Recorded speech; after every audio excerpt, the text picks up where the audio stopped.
So, hello everyone. Thanks for attending today's past seminar. It is my pleasure to introduce our speaker today, Professor Srinivas Peeta. Professor Peeta is the Frederick Dickerson Chair and Professor at Georgia Tech, with joint appointment in both the School of Civil and Environmental Engineering as well as ISYE. He serves as the principal research faculty at the Georgia Tech Research Institute and also co-editor-in-chief of the flagship journal Transportation Research Part B Methodological. He earned his undergraduate degree from IIT Madras, a master in Caltech, and PhD from UT Austin. And before joining Georgia Tech, he has spent years at Purdue University, where he was the Jack and Kay Hockema professor and founding director of the Next Trans Center, which is a US DOT University Transportation Center. Professor Peeta's contribution in the field is truly remarkable. He has authored more than 500 publications and delivered 600 talks around the world. His work on dynamic traffic assignment has become the cornerstone reference in transportation research and also has shaped the development from the US Department of Transportation for how they handle the real-time route guidance and large-scale transportation systems.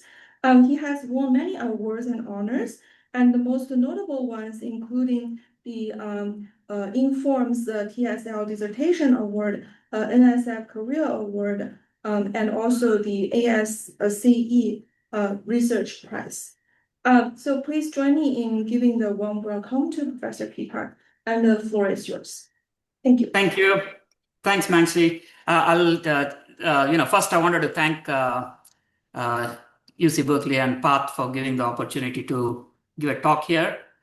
And today's presentation is focused on generally an area that I got funding for from NSF, which is, looks at smart and connected communities, and from that program. And even though the talk is going to be primarily emphasizing solution mechanisms, the idea is that rather than going into any one of these problems in depth, I'll be illustrating the types of challenges and the needs that arise in the context of ensuring or enabling sustainable travel in communities, and especially those communities that have the so-called smart capabilities and so on. So with that, I'm going to start today's presentation. So if you look at SNCCs, or smart and connected communities, they have certain characteristics. They have a lot of travel-related data, and they have access to advances in technology, for example, information, communication, sensor technologies, but also beyond that, a lot of the emerging transformative and disruptive technologies that we are seeing in the last decade or so. And similarly, all the innovation that's showing up in terms of emerging modes and mobility services that are showing up in transportation as well. And this leads to communities having the aspiration for, okay, now that we have all these technologies, we have all these modes existing and emerging modes, can we come up with travel in terms of it being more sustainable from our community's perspective? And sustainability here can be a broad term. It can focus on mobility or combination of mobility, safety, accessibility, environmental sustainability, health benefits, and any other aspect that a community feels that they want to emphasize for themselves when they look at travel. And in terms of the challenges they face, there are a couple of primary dimensions in which they actually face these challenges. So one is the technological side, where there are the existing and emerging technologies and modes that tend to be, especially the technologies and so on, that tend to be underutilized. And primarily the challenges that communities face, in the sense that a lot of the time, this technology and its deployment is rather organic, and there's no systematic approach to actually planning all of this in a way in which the community can realize the potential benefits from these technologies and the modes at the highest potential that can be obtained. And that's the challenge these communities face. And in this context, of course, there are socio-demographic challenges as well, because the community is a net sum of groups or individuals or stakeholders that tend to be rather disparate in their characteristics, needs, or aspirations. So this becomes a fundamental challenge then for a community to leverage all of these technological advances while ensuring consistency with the goals, needs, and aspirations of those that make up that community. So there's a need for deliberate data-driven solutions that are multidimensional. And we emphasize solutions in the sense that we look at portfolios of solutions that either target individuals, groups of individuals, or the community broadly as such. And this can vary from community to community based on the characteristics of their transportation system, on the characteristics of their residents, and so on, and what resources they have as well. So the underlying point here is that these solutions can vary from one community to another based on the characteristics of what makes up that community. So this was funded by NSF, a $2.5 million project, started in October of 2021, with the objective of coming up with a systematic framework that can lead to these multidimensional solution mechanisms so that that community can achieve its sustainable travel goals. And this entails a mechanism design which seeks for the community to move towards sustainable travel in whatever way they define that. And this requires us to understand the behavior, because there is heterogeneity in terms of the population. That effective mechanism design requires deliberate, fine-tuning there that allows us to do come up with the solutions that can then lead to the community achieving its objectives. And in this context, when we talk about it at the community level, the benefits, especially, that means we're looking at the system now. There are mechanisms that show up from the supply and demand sides as well as the interactions thereof to come up with to achieve these benefits. And in terms of our partners, we have the City of Peachtree Corners. I'll be illustrating that in just a little bit, which is a living lab and community partner. And it has a transportation innovation ecosystem known as Curiosity Lab. I'll illustrate that as well. And then the transit partner, which is called Ride Gwinnett, which is the transit system in Gwinnett County, which is the second largest county in Georgia, with about 1 million people. And then we have also a high school in terms of STEM high school, where we interact with students. And also in what is known as Partnership for Inclusive Innovation, which is a Georgia and a southern entity which seeks to foster communities to achieve their development goals as well. And the objective here is that we have different stakeholder levels. I'll illustrate what these stakeholder levels are, and to come up with solutions that are in harmony with the various stakeholder levels, because these include users, they include the governance, they include the influencers and others. So if you look at the city of Atlanta here, you will see that we have what's called inside the perimeter and outside the perimeter, which is nothing but the 285 loop here that goes around. And so the city of Atlanta has about 450,000 people. But if you look at the metropolitan area, it's about 6 million people. That illustrates the transportation challenges we have and substantial congestion that's there on a daily basis. So Peachtree Corners, or PTC, is a planned development as a city, which is a northeast suburb of Atlanta. And this goes further out. And there are so many counties that actually have travel to and from the city itself. And if you look at the statistics for Peachtree Corners in the last census, about 44,000 people, about 84% of it is in private vehicles, only 1% that use transit for travel, and a median household income of $65,000. And in terms of the technologies, they have talked about the Curiosity Lab, which is a 1.5-mile autonomous vehicle facility. In fact, the facility itself tends to be open in the sense that it's shared by autonomous shuttles and by regular traffic. And then they also have many other technologies that they have in that ecosystem, because there are companies which are primarily emphasizing transportation and transportation-related technologies that actually incubate out there. And so there are a whole set of technologies related to that, including what I'll talk about a little bit later, which is mobile large screens, which can be moved around to display information and so on. So in terms of the mobility ecosystem, in terms of transit, I'll be showing on the next slide, I'll be showing on the next slide the right Gwinnett Route 35, which is the primary one through this city, whereas the other one, which is 10A/B, is on the boundary, so I will not actually look at it. I also wanted to illustrate this notion that we have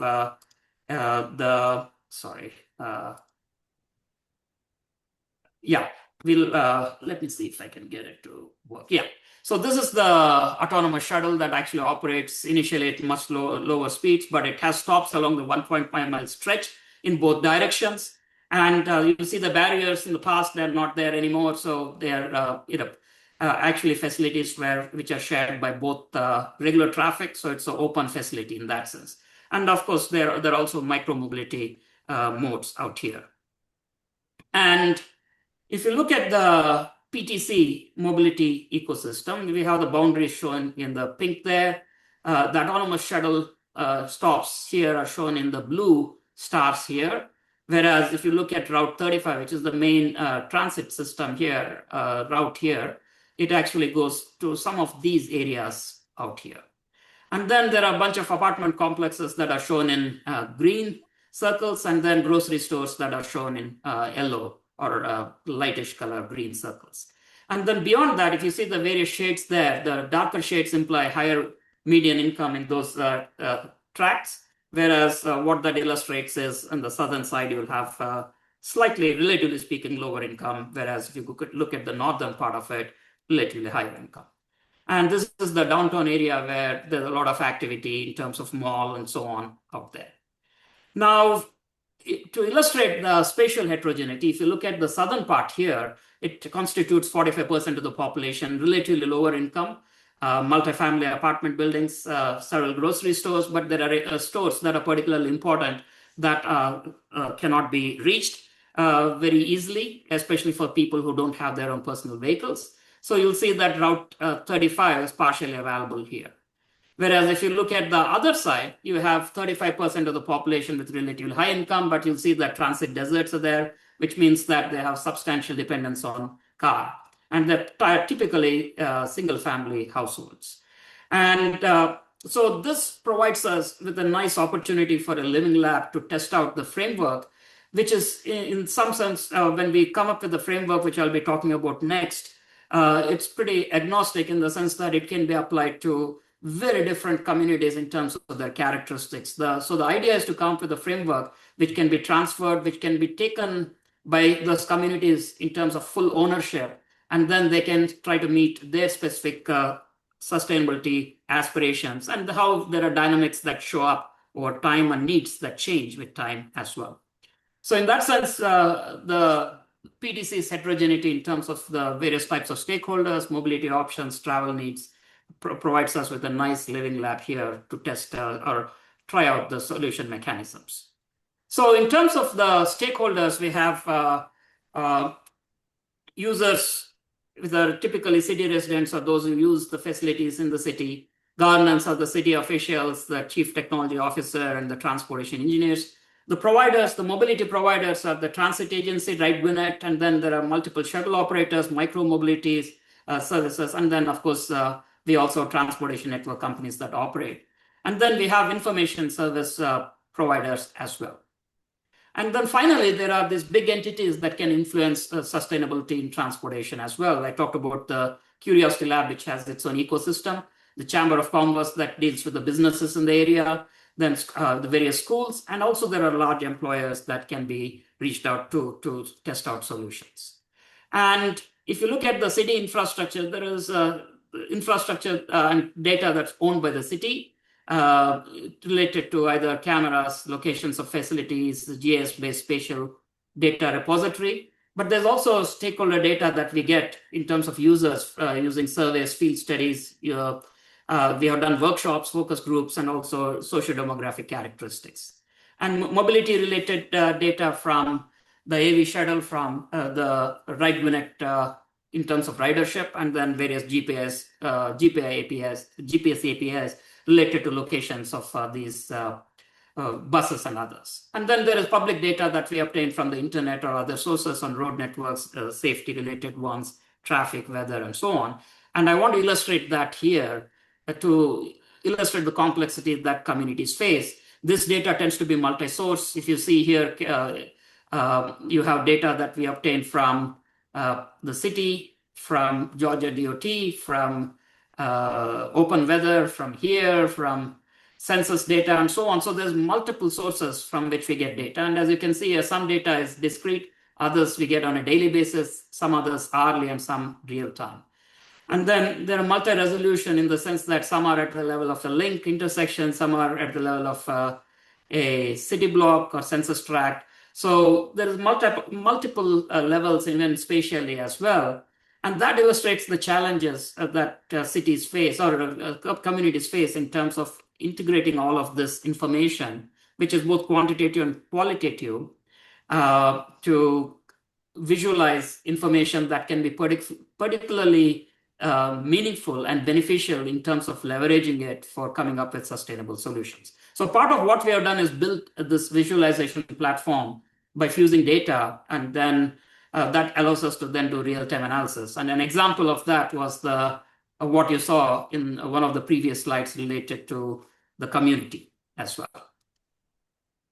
So we want to be able to come up with this framework that tends to be something that is generalized, and we want to be able to transfer that to communities at some point. And so that includes the data that I talked about, and then the raw data is then translated into the integrated or fused data with a visualization platform, which I mentioned previously. And then based on this and a simulation that we have of the entire community, we can come up with actionable insights. And these are the actionable insights that tend to be these multidimensional solution mechanisms that we're talking about, which include emerging mobility options, behavioral interventions, policy actions, and they have interactions among themselves as well. And based on these solutions, these are delivered through an app which was created in-house called the Transact app that I'll be mentioning a little bit more later on, interactive screens also a little bit later, workshops, meetings, and then plans and guidelines and so on that we interact with the community governance as well as with the information and mobility service providers. And based on the solutions that are then deployed, then we have the loop that closes, and then we continue this process. And this is the framework which we seek to transfer to the community at large. So the various types of solution mechanisms which makes it multidimensional is the behavior side. We have nudges, interventions, and field experiments to validate them as primarily supply side ones. And in terms of emerging mobility options, or demand side ones, and in terms of supply side ones, we have the emerging mobility options, where we seek to come up with transit network design to foster these sustainable modes, as well as how we can get first last mile enabled, not just purely in terms of what are the solutions, what needs to be connected and so on, but also in terms of how partnerships can be sustained over the longer term. And then where do we locate these large interactive displays so that they can reach the subgroups in the community that most need them, because there are actually challenges there as well. And then the policy actions, which can be at the level of the community, at the level of the individual or subgroups, and so on here. And they're, of course, constrained by budget and what rules are comfortable from the perspective of what the community is willing to accept. the information and design and how that information can be delivered as well. So in that sense, we have this information or these solutions at the levels of individual, targeted groups, or the community. I'll start with a few of these. As I mentioned, we'll just highlight some of the ones so in terms of the solution mechanisms, primarily to illustrate that we need combinations of these rather than any one of these fitting the thing. So in that sense, I'll just talk about these, the takeaways as well. I won't be illustrating the details of some of the slides here because I realize that I may not have enough time if I have to go through all of these. But I'll just illustrate the problem here. We actually have informational nudges which involve health and environmental sites because emissions impose a substantial cost, but travelers primarily focus on during trip making on the congestion aspects rather than on the health or the environmental consequences. And then the other challenge that's there is that there's a substantial dependence on personal vehicle and challenges in trying to get transit, walking, and other modes that are more sustainable as well. And in that sense, if you look at tolls and monetary incentives, they do tend to fall short because they have been it's been rather difficult to get them to people to shift modes with especially those who have the option of choices. And even if there are monetary incentives, cash incentives, these have been discontinued in multiple cities simply because there's a limitation in funding. So the question here that we seek to address is, can we put out the health and environmental externalities, make it more prominent, and can that be a set of nudges that help promote shift to sustainable modes? And so we had a sample from around the country of about 4,800 and change in terms of providing hypothetical commute trip information on mobile app interface. I'll be showing that next in the next slide with 4 options: personal vehicle and then car, and then 3 others which are sustainable active modes, walk and bike, and then of course the transit system here. And then 3 experiments were looked at. We looked at air quality loss framed, which is pollution exposure, whereas gain framing, where we looked at improvement in terms of air quality rather than pollution. And the third one was active lifestyle messages in terms of step counts, calories burned, and heart health.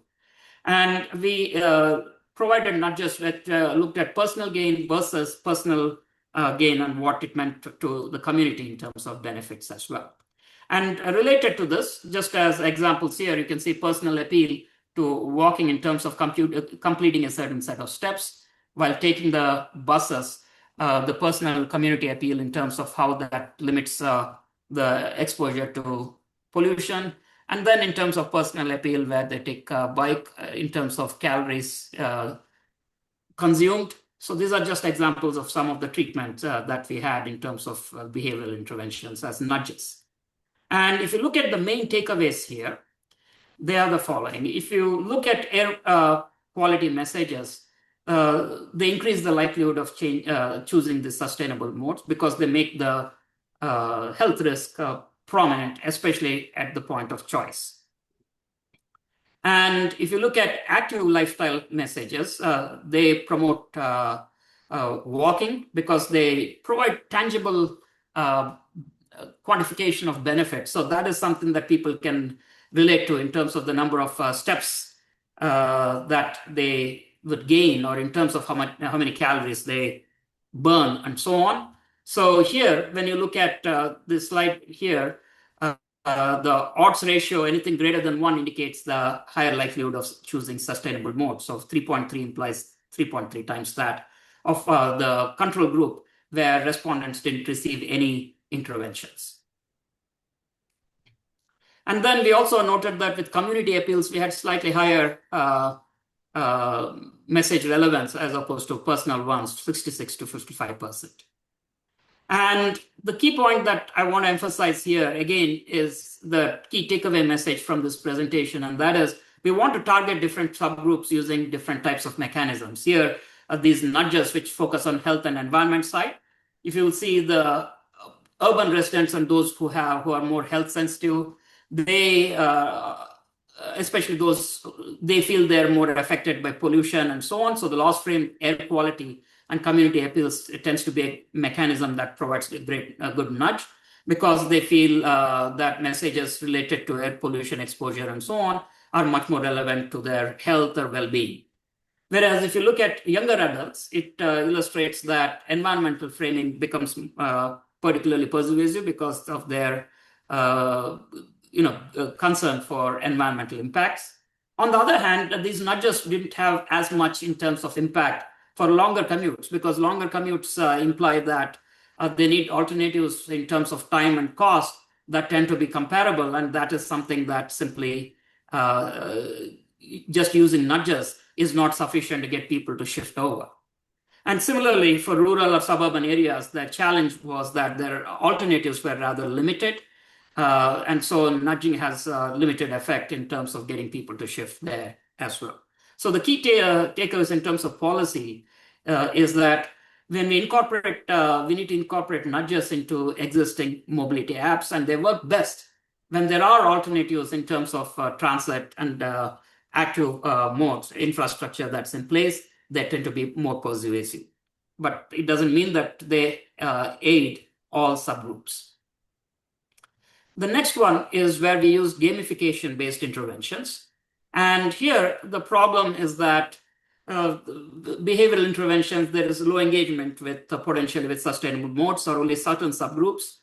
And the other thing is that the modes that people choose, they tend to be habit forming, and then there is psychological inertia where people seek to maintain their status quo and resisting changes, even if the change is beneficial.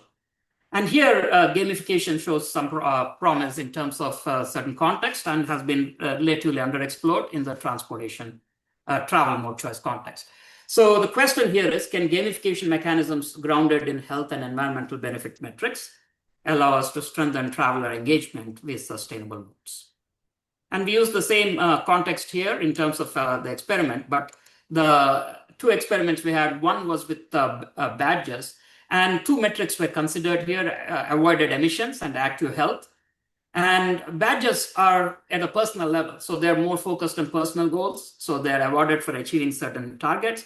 Whereas the second one is leaderboard, is more of a social comparison, which means that people are comparing themselves with others, and that has this incentive, or that has the potential for them to compare themselves with others, and they show that they're doing better relative to their peers. That is a motivation for them to consider the engagement. And we looked at engagement in three contexts here, in terms of the choice made, which is behavior, in terms of their willingness to engage, which is effective engagement, and then their ability to understand the requirements for gamification. And then we had different types of models here to get this. And then the treatments we had were examples were emissions-based badge, step counts-based badge. And then we can also have gamification where we have leaderboards, where if, for example, somebody took a bike, that can move up on the leaderboard, and that becomes part of that incentive. For the behavioral engagement, what we had in terms of the main takeaways is that when we had emissions-based gamification, that increased engagement with bus, because that illustrates that the replacing of a car trip, which is much more obvious in terms of emissions and so on, avoided emissions and benefits. Whereas if you look at it from the perspective of health-based gamification ones, which is related to step counts and calories burned, they make it more tangible for walking. And so the benefits are easier to understand because these are tangible. And so that engagement with walking becomes more prominent here. And then when we look at badges and leaderboards, they're complementary in nature. Some are at the personal level, some are at the level of motivation from peer comparison and recognition. The biking effects were limited primarily possibly because of limitations in terms of infrastructure and then the safety issues that arise from the lack of that infrastructure. And then if you look at it from the perspective of effective engagement, you'll note that the behavioral and effective engagement may diverge in the sense that a traveler may choose a mode in the moment because of the intervention, but may not feel particularly inclined toward its mode generally. So you may choose walking once because that has been illustrated, the nudge has been illustrated, engagement has been illustrated, but walking may typically still be more inconvenient for them. On the other hand, leaderboards increase effective engagement for bus because bus doesn't have the additional physical effort, unlike walking or biking. So it's not constrained in some ways by the physical stamina that is needed for those. Whereas badges reduce the effective engagement with active modes, primarily because the physical effort that's needed.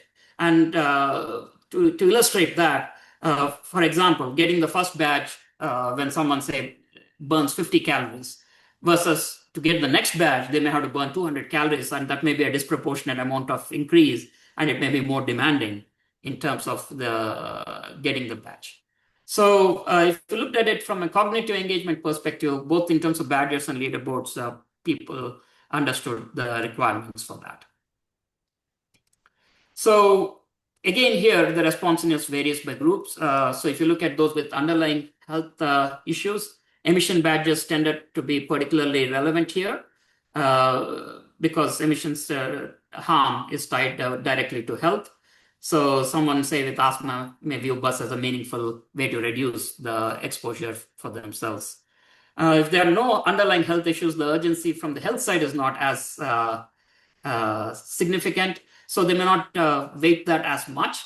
And for them, the leaderboards may be that additional motivation where they can have social comparison and recognition in terms of having that intervention. And then those with medium levels of commute, both bus and biking can be particularly realistic interventions. So gamification mechanism has room to provide some ways of getting people engaged in this, because an emissions badge can make a bus more attractive, while health competition can strengthen potentially motivation for biking as well. So in terms of policy implications here, the target mechanism to the subgroup rather than any one intervention for everyone, and then to deploy gamification where alternatives exist. And the reason why I had requested the seminar for later in the semester here is I was hoping to actually have the field experiments done by now, but as it turns out, we are just in the process of starting them. And we are starting, I'll tell you the reason a little bit later, because we have this ability to, from the stated preference studies and so on, that people would do this and that, but then we also need validation in the real world. So the question is whether the effects would translate in the real world as part of what it is, and then whether the engagement is sustained or rather short-term in nature. So the idea is here to have a longitudinal study, and this of 12 weeks, first 4 weeks baseline pre-intervention. Then we have our interventions and nudges and gamification weeks 5 to 9, weeks 10 to 12 to see what we get in terms of the outcomes, whether they hold. And remember, I mentioned the in-house app that we developed, and it's already on the Android Play Store, but for iOS, they required it both in terms of for iPhone and also iPad. We had it done for the iPhone, and then for iPad, they still require it. And so we almost, it's still in the process of review right now because they have gone through a few iterations. So the app can be downloaded by participants. And while in terms of navigation, it's similar to other apps in terms of providing alternatives, but it also has the various alternatives that we have, but the ability to provide real-time interventions as well. So not just providing the various options, but what are the interventions that are there, and the ability to track second by second, and then provide badges, leaderboards, and so on, and track the history over a period of time as well. And then I'll just skip this. The idea here is that we want solutions at the network level, and the question we wanted to address here is how can monetary and non-monetary interventions be jointly optimized to maximize many of these in terms of mobility, environmental, and health benefits. And we modeled it as a bi-level problem, network design problem. I won't go into the details of this because I have the next set of solutions to illustrate, but it has a bi-level network design problem, and then it was solved as a mixed integer, nonlinear bi-level program. So I'll skip this in the interest of time because I want to go to some of the emerging mobility solutions here. And the first one that I want to look at is transit network design to enhance accessibility. And this paper was presented at the Sixth Spatial Conference last year as well. And the idea is that transit deserts, make sustainable travel difficult. So the access to that, and then when we talk about access also has to be to points of interest like grocery stores, jobs, hospitals, and so on. But if you look at it in the PTC context, you'll see that only the Route 35 in the red here covers only a shorter, smaller area there. But there are several transit deserts. And so the objective of trying to get people to shift over to sustainable modes simply, especially in this case, transit ones, is not possible. And then if you look for transit-oriented design and other feeder services, they require substantial resources. And then when we look at conventional methods, they focus sequentially on where to locate the bus stops and then to do the route design. And then check, okay, what is the level of accessibility? And we wanted to ask a different question. Can we jointly optimize transit stops and routes to maximize access to the various points of interest? And so accessibility was looked at in terms of weighting the various points of interest. For example, hospitals will have higher weight than, say, some leisure areas and so on. And then we also looked at the distance decay function, which captures the idea that people are less willing to walk to a transit stop as the distance increases. And the other aspect that we're interested in is to locate stops where the additional demand could be induced as well.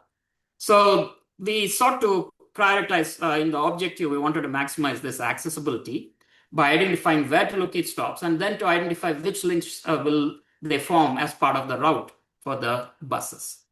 So accessibility was directly considered in the objective here, rather than looking at link level objectives. And then from there, we optimized the stops and locations of which links the stops would associate with on the route. And if you look at the baseline solution here, so if you look at the baseline where we didn't have any of this enhancement of access, we have just this set of routes.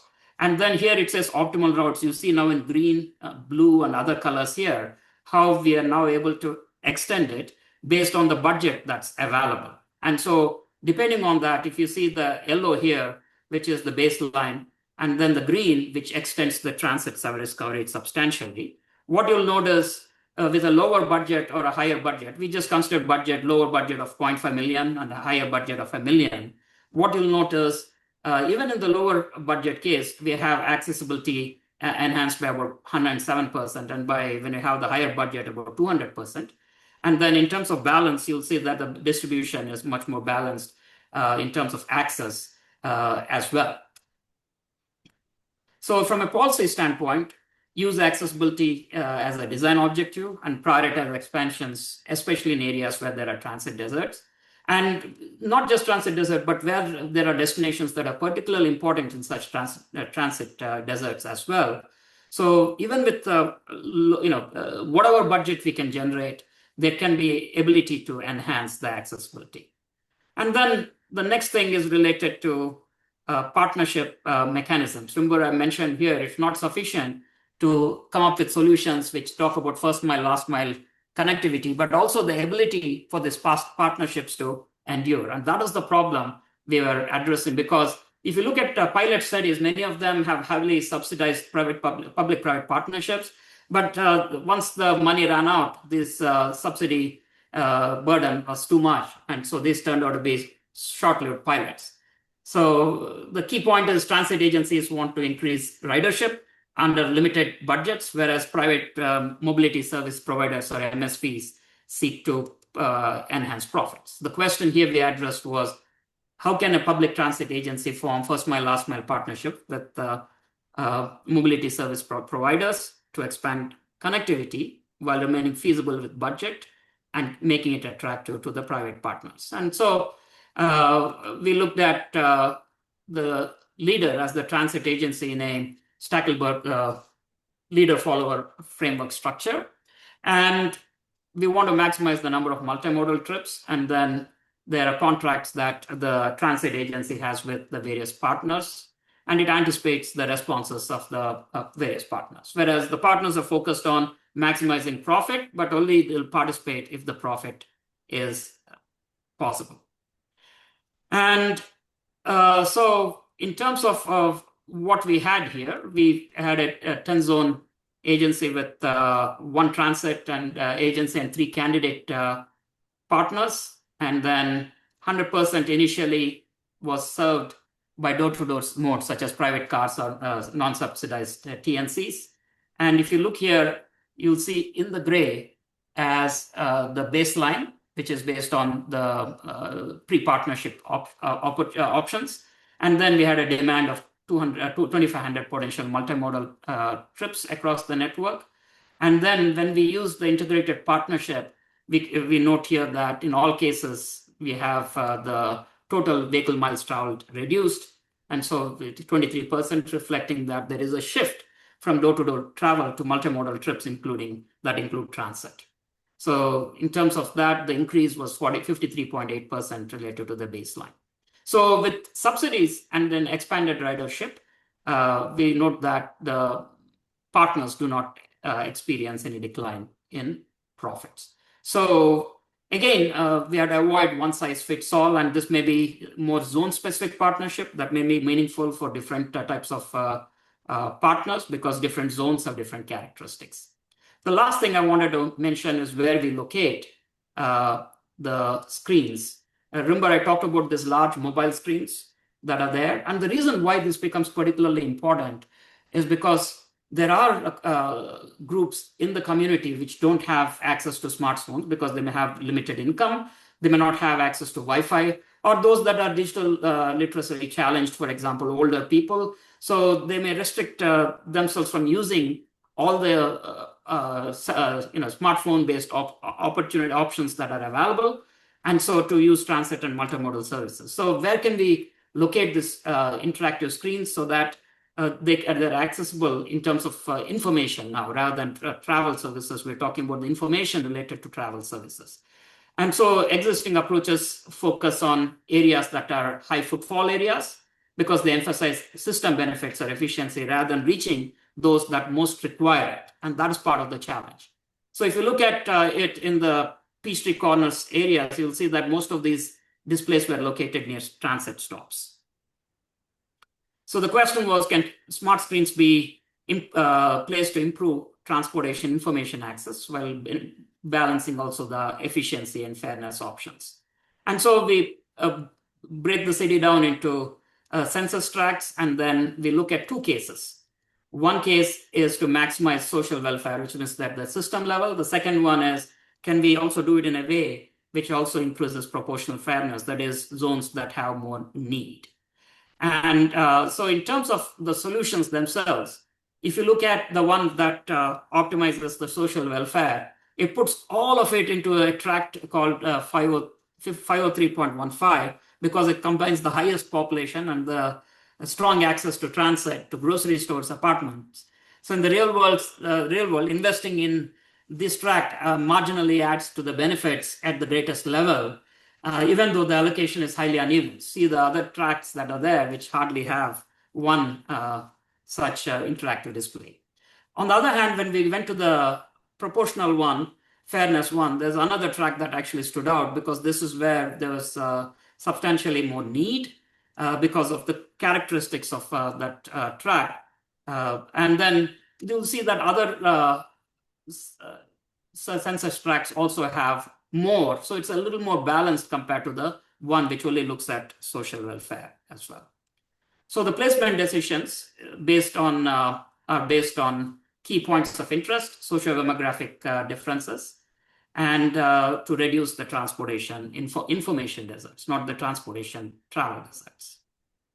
So in terms of the solutions that we were looking at here, we wanted to address certain things from the perspective of the community, and that is, how do we advance theory and deployment paradigms to come up with community-level decision-making and coming up with a framework that can be transferred and can be operated by communities independently over time. We also wanted to integrate various data sources so that we can have informed ability to come up with solutions which are multidimensional in nature. And then come up with paradigms and principles that communities can adopt, especially those which have smart capabilities. And very importantly, the key one is related to coming up with solutions that are tailored to communities which span individuals, groups of individuals, and community levels, where the solutions themselves can look very different for different communities because the stakeholders are different, the characteristics of the community are different. Even the groups that we reach out to are different, and the types of interventions also can be different.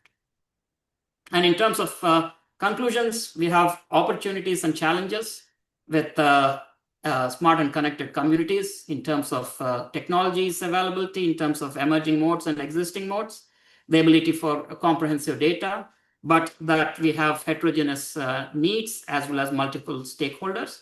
And the question we wanted to address is, can we come up with systematic approaches that translate the opportunities into deployable solution mechanisms that foster the sustainable travel goals of the community? And this is where we have come up with this framework that we developed, and we expect to transfer this to the city of Peachtree Corners because it scales to the community level. We wanted something which is not in any way restricted by characteristics of a particular community, and that the community should be able to operate it independently. So in that sense, what are the various types of solutions, policy actions, and emerging mobility options that communities can leverage? And also, as I said, very importantly, we wanted to come up with systematic and tailored mechanisms that can reach various entities in different ways so that together they can, at the highest possible potential, realize sustainability objectives to the extent possible.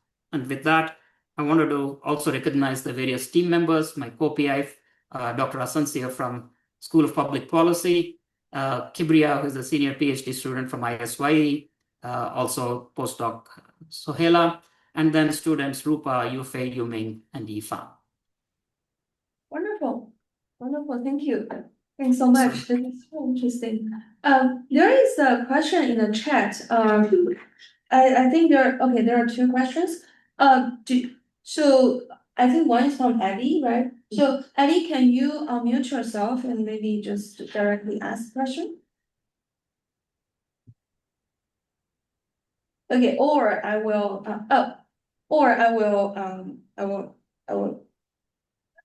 ask on his behalf. So Eddie asked, since tolling provides a direct revenue stream, but incentive programs require public investment, under what conditions might agencies still view incentives as a justifiable and effective policy instrument? Or why would government want to fund such a program?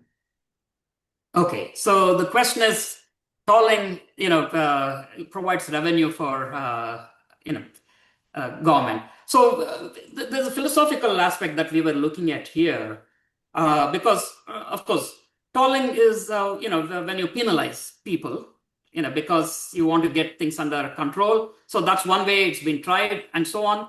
But it hasn't yet led to significant shifts towards, say, transit, for example.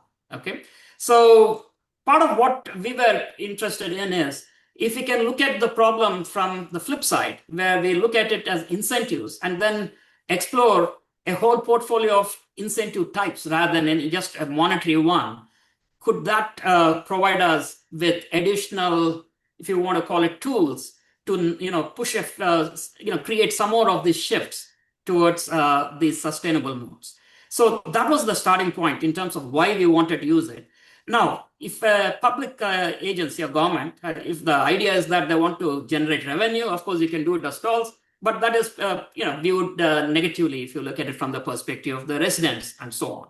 So when you look at it as a combination of options, and that's what I say here, when we look at behavioral interventions, whether they're nudges or gamification or other mechanisms, they're saying now let's also look at incentive mechanisms. There may be tolling mechanisms that may be needed in certain contexts. So as I said, there's no one solution, but what happens if we employ a whole range of solutions to try to get it in terms of moving it closer towards the sustainable, sustainability goals that communities have.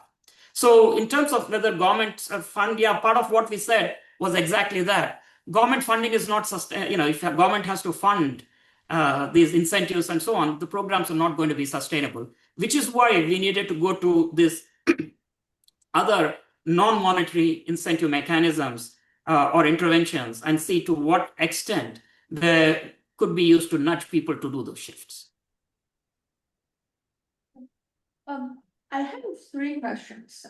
So the first one is about the health intervention. So I wonder, when you see people increase their step counts, is it because they they switched their transit mode, or just because they decide to walk more in their community? Like, is there a way to differentiate the two? Yeah, so the step counts is more related to the active modes. In this case, of course, walking and the correlation between walking and health benefits. And then, of course, there are also the other thing, environmental benefits as well. Of course, these are to a certain extent limited because there's a limited range within which walking can be a viable mechanism to shift from, say, public transit. But that is part of the narrative that's there, because if you look at our urban form, and if you look at how, if you look at psychological, not just the inertia, but how habit formation has happened over a period of time. Even sometimes people to go less than half a mile, they may actually drive versus seeing that as an opportunity to walk to get to wherever they're trying to get to. So the notion here is, when we look at it, we are talking about a quantifiable metric here that allows people to have tangible numbers that are salient now. And that allows them to then say, okay, hey, maybe I should try this option, and so on. And the field experiments that we are seeking is primarily to see whether that is something that is going to be sustained, or is it something that, again, the engagement is relatively limited as well. So I see. Yeah. Okay. So my second question is about the computation approach that you used for solving. I think you have two formulations that are both NP-hard. One is a bi-level optimization, where the lower level is a stochastic user equilibrium, and upper level, I think, is a network design problem. yeah. I don't know what is the other one, but I remember there was also another NP-hard pricing, or maybe it was a pricing related problem. So yeah. So you're talking about this, maybe. This is one. Yeah. This is one of these. Yeah. So what is the there are three computation? of them. Yeah. What is the computation? So okay, so it's a Lagrangian dual decomposition. Okay. Okay, yeah. cool. And the idea here is that if you have to look at where we can place these screens, this is a continuous space. Literally, it can be placed anywhere. But then it also makes sense that we place it in areas that also are, I guess, to a certain extent adjacent to where people live and so on. So we needed to discretize it to reduce the solution space partly. So sure. Yeah.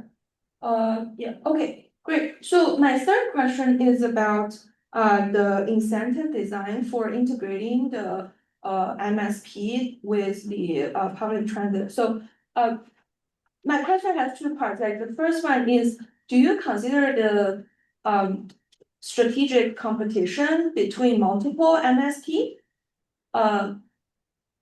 For example, do you consider maybe incentive provided to both Uber and Lyft, and Uber and Lyft basically compete in the same market? And the second part of my question is, how is the incentive, like, is the incentive directly provided to the MSP company, or provided actually to the riders who use those services? Like, what's the pass-through mechanism for those incentives? So that's a good question. And so we haven't really gone into the details related to that, but we can see it in both ways. So that is that we provide this, because these are contracts, fixed payment goes to the company, so per trip subsidy and so on. So if you look at it from that perspective, at this point, I think the way we modeled it is saying that this goes to the company and so on. But there's nothing that precludes us from looking at it from the perspective of the user itself. But at this point, because we are looking at it as partnerships rather than as a service, we wanted it in a way that allows the transit agency to collaboratively come up with approaches with these companies, with these mobility service providers, to determine the terms of these partnerships. I guess that's the second question. For the first one, Kibriya, you are here, right? We are not at this point exploring the competition among the mobility service providers. No, right? no, not yet. Yeah, you're Not right. yet. We are not doing that. And that's something that we have discussed. But at this point, we wanted to come up with a solution that allows us to see how these partnerships should be formed. And so that we can get past this challenge where these tend to be otherwise short-lived in terms of their partnerships. So, Yeah, Martha. Yes, my question was about this, exactly this paper. Is this work published? I'm very curious about this. I find it great results, because usually the idea is, no, more MSPs introduction are going to increase VMTs, but you are showing no. Then my question is, what is the incentive for the users to go into the MSP? Is because it's subsidized, right? And the second, Yeah. if this paper is published, for me to read it carefully. Yes. Because at some point, if that's not there, if they don't have the subsidies, it may be too expensive for them. So the expectation is that these MSPs will provide subsidized services. And this may be, as I mentioned earlier, actually it says here as well, part of this may also need that exploration with the communities to see if there are certain zones where this may make a lot more sense, because some of these may actually have the need, and communities may target some of these to have the ability for these people to have to have such rights, which otherwise may not be possible. So, Okay.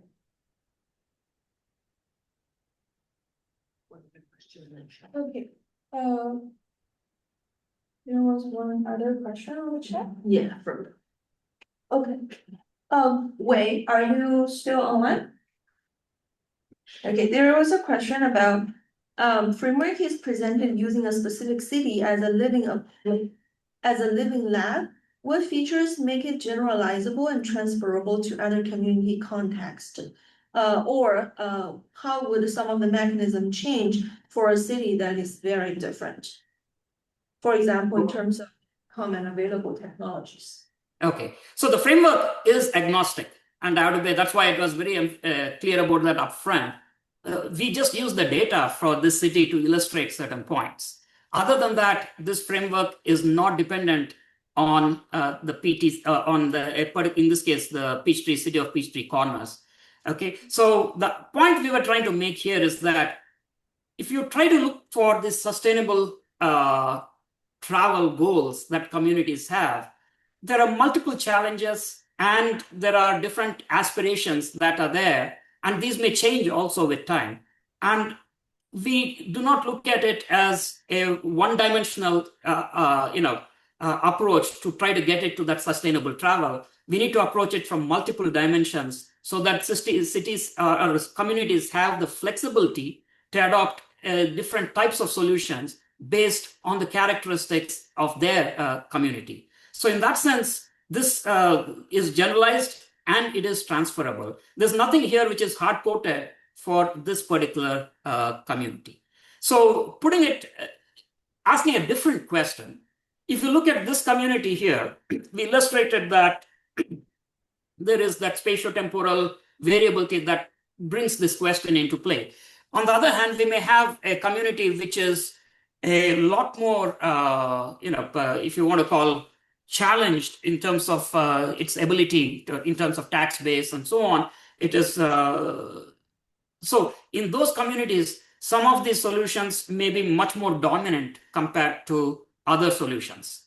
Whereas in some other communities, there may be a balance of multiple solutions. And so depending on the community, this weight can be varied as well. And I guess that is something that when I talked about the network design incentive, this is something that I skipped a little because I want, in the interest of time, but just because that question was asked, I wanted to illustrate here. There are these weights associated with the different aspirations that communities have in terms of their goals. And so if a community wants to weigh something more or something less, they can do that. And that flexibility is provided. That's why I say, whether we look at the framework that I presented earlier, or in terms of the solution of the modeling and solution approaches, these do not focus on any specific data hard coding from our living lab, which is PhD Corners here. Great, wonderful. Any other quick last question? Okay, if not, then we will wrap up this seminar. And thank you so much, Professor Peeta. That's really a wonderful and holistic talk. I learned so much from it.